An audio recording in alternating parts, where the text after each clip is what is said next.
congratulations, mate. How's it feel to be locked in until 2029? Yeah, thank you, mate. It feels pretty amazing. Getting drafted 8 years ago and to be able to hopefully be a one-club player is pretty special, and a little bit of security as well, knowing that I'm here to 2029. It's pretty exciting to know that I've got the next 4 or 5 years in front of me, and obviously a bit of a tough year this year, but something really nice that's come out of it. How does that feel when you get that sort of security from a club? A lot of the time when a player comes back from an injury, the club is hesitant, but to have it happen at this point when you're still coming back, how does that feel?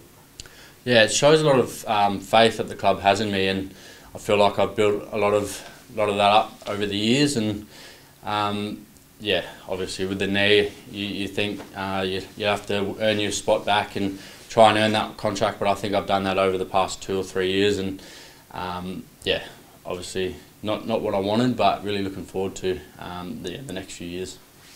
What's been the hardest part about the knee injury? Obviously not playing, but how have you dealt with that?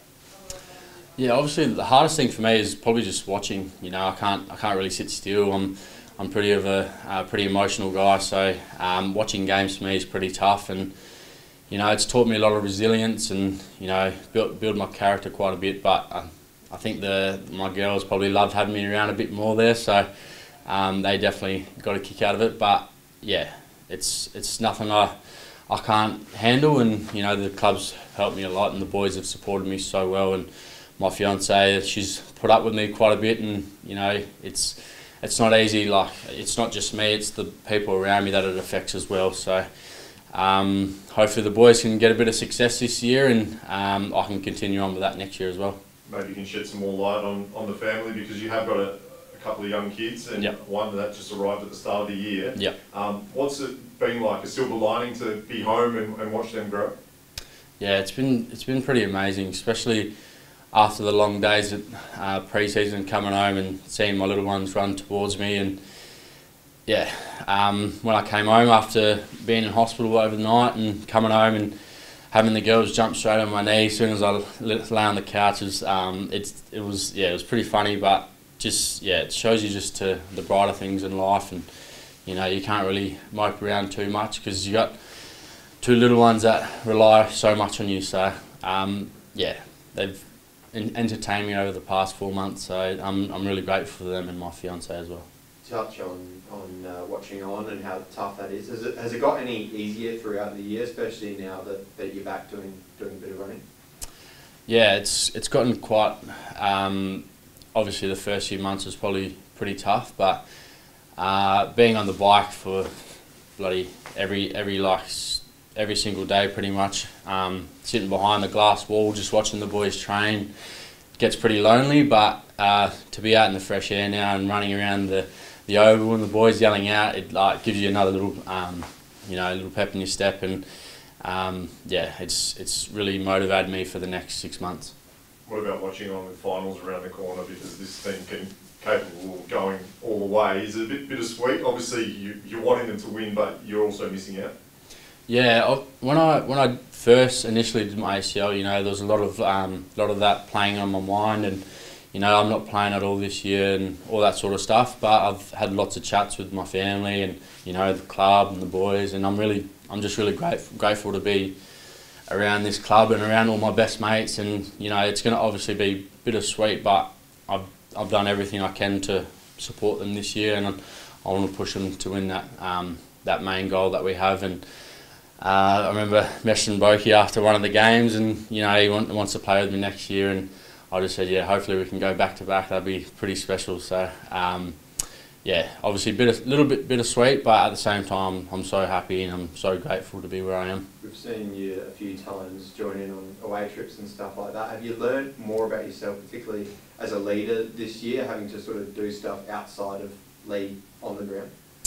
Yeah, definitely. Like you said, I'm the type of player that leads by action, and I learnt that over the past 2 years. Boys really followed me by the way I played out on the field, and it was a pretty big shock, obviously not being out on the field and having to find new ways to become a leader. And I think I've built so much on my leadership. Kenny's helped me with that. The leadership group has really helped me with that as well. And I can't thank them enough, and I think I'm really proud of what the boys have had, what the boys have done this year. Without me being out there, I'm super proud of them. Got a couple of guys that may be coming back in this week. How do you balance, you know, you're on a winning run, you've got depth with Georgiades and Todd becoming available, but then also you're already wrapped up in the top four. How's that all going to play out? Yeah, it's a pretty good problem to have. You know, it shows how good our depth is as well, and you know, to have Miss Georgiades back healthy, Toddy could be back as well. It's pretty exciting, and to peak at the right time of the year. I know last year we kind of faded away towards the end of the year, and this year I think we're really picked our momentum really nicely, and yeah, to get a nice little win over in Perth against Freo will be pretty special as well. Obviously, Dan won't be there. What sort of conversations have you had with him about your experience in that space? Yeah, had a little chat to him after the game, and obviously sent him a few text messages over the past few days. But I said to him, you know, it doesn't define the person you are. You know, these type of things happen in footy, and he's pretty switched on as well. So he's not. He said that there could be worse things that's gone on, you know, and credit to him. He's going to support the boys all the way as well. It's, yeah, obviously I'm not my ACL, and you know, I had 4 weeks earlier on in the year, so I had a bit of knowledge to pass on to him. So all we can do now is support the boys, and I know he's got an appeal tonight, so we'll see how that goes as well. Sorry, at three-quarter time in the game, and obviously at the start of this week, how much it affected him and how much the boys got around him. Has it had to be really a group effort to rally around him and make sure it doesn't affect him too much mentally? Yeah, definitely. I think a lot of people think because he's obviously a senior player and he's part of the leadership group, he might not need a checking in, but we always rally around all of our players, and if we know that someone's feeling a bit down, we all get behind each other, because that's what our team does. And yeah, if he ever needs us, we'll be there for him.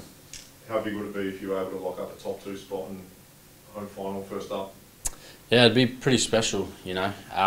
Those things can come into play playing at home, especially with our supporters. They rock up every week and give us 100%, so that'd be very important. What stage are you at in your recovery? Because you're doing your straight running. Are you in changing directions territory yet, or will that wait? I'm nearly 4 months post surgery, so when I first did it, I asked them when was the first time I can run. That's like, when's the earliest I can run? They said 3 months. So I was like, I had the date written down. So yeah, as soon as I ran, I've been running for 3 weeks now, and full on sprinting. Done about, the longest running session I've done is probably about 8 Ks now, and a bit of high speed. So definitely putting the legs under a bit of stress, but no change of direction just yet. Is round 1 the target? Yeah, definitely. So I'll come back from off season and pretty much be training with the full group, and we were just talking before about wearing the pink hat, no contact, so see how that goes for me. But yeah, really looking forward to it.